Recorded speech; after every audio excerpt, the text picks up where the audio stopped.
اعوذ باللہ من الشیطان الرجیم بسم اللہ الرحمن الرحیم السلام علیکم ناظرین گرامی، حضرت ابن ابی الدنیا علیہ رحمہ فرماتے ہیں کہ میں عبداللہ بن عبید کے ساتھ ایک جنازے میں شامل ہوا تو انہوں نے مجھے بتایا کہ مجھے نبی کریم صلی اللہ علیہ وآلہ وسلم سے یہ بات پہنچی ہے کہ آپ صلی اللہ علیہ وآلہ وسلم نے فرمایا تھا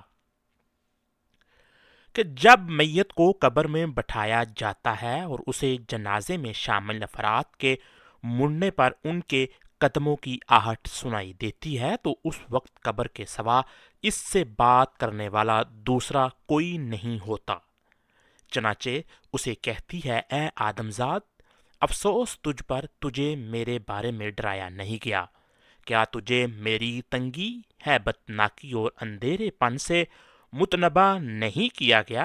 اگر ایسا ہے تو نے میرے پاس آنے کے لیے کیا کیا کیا ہے؟ یعنی یہ قبر ہے جو مردے کو سب سے پہلے آواز دیتی ہے۔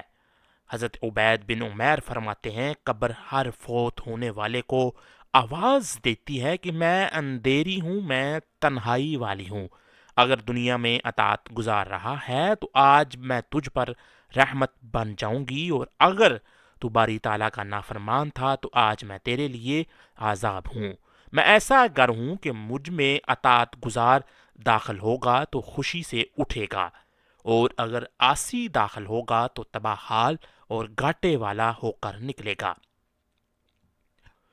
ناظرین، اسی زمن میں حضرت عمر بن زر فرماتے ہیں کہ جب میت قبر میں داخل کی جاتی ہے تو زمین بولتی ہے تم اطاعت گزار ہو یا گناہ گار؟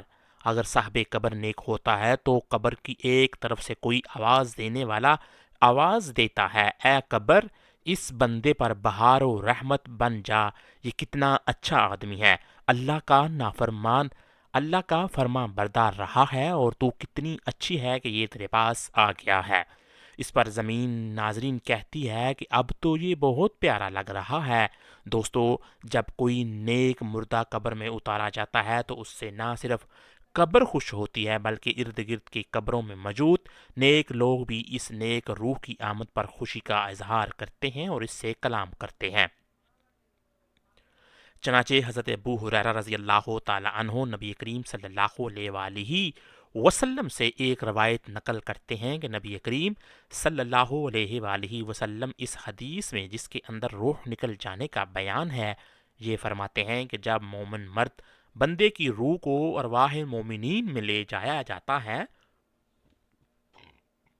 تو وہ بہت خوش ہوتے ہیں، ایسے کہ جیسے کوئی قریبی بہت دیر بعد ملا ہو، پھر اس سے سوال کرتے ہیں کہ ہمارے بعد فلاں بندے کا کیا حال ہوا؟ دوسرے مردے کہتے ہیں یہ دنیا کے غموں سے چھٹکارا حاصل کر کے ابھی ابھی آیا ہے، اسے آرام کرنے دو۔ اور جب مومن مردہ ان سے پوچھتا ہے کیا فلاں تمہارے پاس پہنچ گیا ہے تو وہ کہتے ہیں نہیں، وہ سیدھا دوزخ میں گیا ہے۔ اسی طرح حضرت ابو ایوب انصاری رضی اللہ تعالی عنہ بیان کرتے ہیں کہ رسول اللہ صلی اللہ علیہ وآلہ وسلم کا فرمان عالی شان ہے کہ جب مومن کی روح نکل جاتی ہے تو ملائکہ رحمت اسے ہاتھوں ہاتھ لیتے ہیں، بالکل ایسے ہی جیسے خوشخبری سنانے والے کو لوگ نہایت خوشی سے لیتے ہیں۔ مومن اہل قبور آپس میں کہتے ہیں چھوڑ دو، اسے آرام کرنے دو، کیونکہ یہ دنیا کی تکالیف میں گرا ہوا تھا۔ پھر کچھ دیر بعد سوال کرتے ہیں فلاں مردے نے کیا کیا، اور فلاں عورت نے ہمارے بعد کیا کیا؟ کیا فلاں عورت نے شادی کر لی ہے؟ پھر نئے مردے سے قبل فوت ہونے والے کے بارے میں پوچھتے ہیں تو وہ کہتا ہے وہ تو مجھ سے قبل فوت ہو چکا ہے۔ مردے انا للہ و انا الیہ راجعون پڑھتے ہیں اور کہتے ہیں وہ ہمارے پاس نہیں پہنچا، یقیناً اسے جہنم میں ڈال دیا گیا ہے جو نہایت برا ٹھکانہ ہے۔ دوستو، مومن مردے آپس میں کیا گفتگو کرتے ہیں؟ اس سمن میں ایک اور روایت حضرت حسن رضی اللہ تعالی عنہ سے مروی ہے۔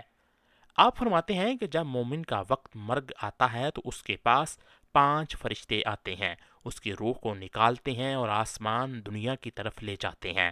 وہاں پہنچنے پر انہیں ارواح المومنین ملتی ہیں اور سوال کرنا چاہتی ہیں تو فرشتے ان سے کہتے ہیں ذرا نرمی سے پیش آؤ، کیونکہ یہ ابھی ابھی مصیبتوں کے گھر سے نکل کر آ رہا ہے۔ بعد ازاں ایک شخص اپنے بھائی اور ساتھی کا حال پوچھتا ہے تو وہ مناسب جواب دیتا جاتا ہے، حتیٰ کہ اسے اس شخص کا حال پوچھتے ہیں جو اس سے قبل ہی فوت ہوا تھا۔ وہ کہتا ہے کیا وہ فلاں تمہارے پاس نہیں پہنچا؟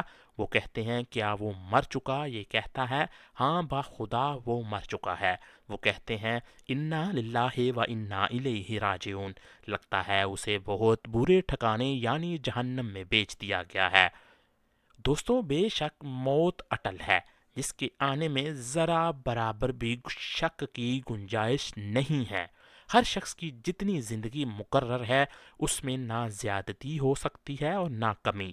جب زندگی کا وقت پورا ہو جاتا ہے تو روح کو جسم سے الگ کر دیا جاتا ہے، جس کے بعد قیامت تک کے لیے روح کو عالم برزخ میں بیچ دیا جاتا ہے۔ دعا ہے رب کریم ہمیں، ہمارے والدین اور ہماری اولادوں کو ایسے اعمال کرنے کی توفیق عطا فرمائے جن پر عمل کرنے سے ہماری بخشش ہو سکے۔ آمین ثم آمین۔